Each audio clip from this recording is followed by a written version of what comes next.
તો મિત્રો હવામાન ખાતાની આગાહી મુજબ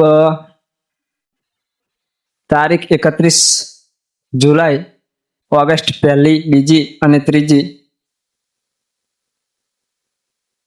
અતિથી અતિભારે વરસાદની આગાહી કરવામાં આવેલી છે. તો મિત્રો કોઈ પણ પ્રકારનું જોખમ લેવું નહીં અને પોતે અને પોતાના પરિવારની સલામતી રાખવી જોઈએ. જો આ વિડીયો ગમ્યો હોય તો વધુમાં વધુ શેર કરવો, જેથી કોઈ અજાણી વ્યક્તિનો જીવ બચી શકે છે. તો મિત્રો આ વિડીયોને વધુમાં વધુ શેર કરો અને વરસાદમાં ખોટું જોખમ લેવું નહીં. Thank you.